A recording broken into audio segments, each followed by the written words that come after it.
Salam, nama saya Agus Kurniawan Harifa, mahasiswa di Universitas Dharma Agung, Medan, Fakultas Pertanian, jurusan Agribisnis, Istanbul 2017.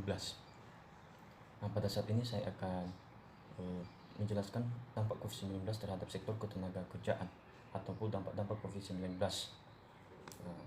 Ini saya jelaskan ini karena saya ada tugas dari Bapak atau yang terhormat Bapak Dr. Insyo Francisco Gultom. Nah, pada saat ini jika saya menjelaskan ini, tugas saya ini yaitu dampak COVID-19 terhadap sektor ketenagakerjaan.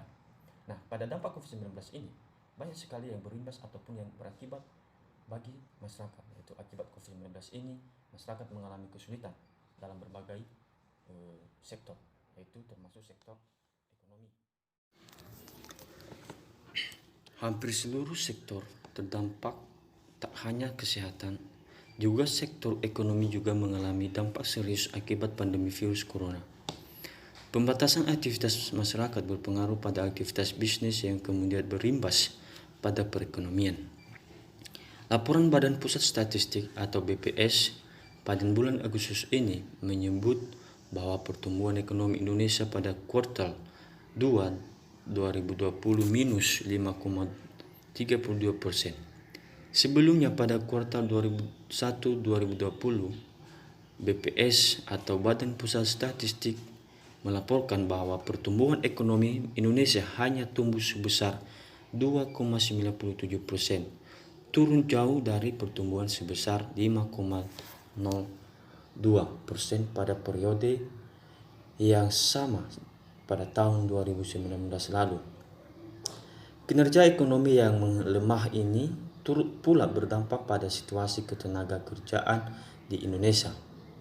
Semeru Research Institute, lembaga independen yang melakukan penelitian dan kajian publik pada bulan Agustus tahun 2020 merilis catatan kebijakan mereka yang berjudul mengantisipasi potensi dampak krisis akibat pandemi COVID-19 terhadap sektor ketenagakerjaan. Dalam catatan itu, tim riset Semeru menggarisbawahi setidaknya ada dua implikasi krisis ekonomi yang dialami Indonesia pada sektor ketenagakerjaan. Pertama, peningkatan jumlah pengangguran, dan kedua, perubahan landscape pasar tenaga kerja atau pasca krisis. Terhambatnya aktivitas perekonomian secara otomatis membuat pelaku usaha melakukan efisiensi untuk menekan kerugian. Akibatnya, banyak pekerja yang dirumahkan atau bahkan diberhentikan ataupun di PHK. Berdasarkan data Kementerian Ketenagakerjaan atau Kemenaker per 7 April 2020, akibat pandemi COVID-19 tercatat sebanyak 39,979 perusahaan di sektor formal yang merumahkan dan melakukan PHK terhadap pekerja. Total ada 1.010.579 orang pekerja yang terkena dampak ini. Rinciannya, 579 orang pekerja yang terkena dampak ini. Rinciannya, 873.090 pekerja, 90 orang pekerja dari 17.224 perusahaan dirumahkan, sedangkan 137.489 pekerja di PHK dari 22.753 perusahaan.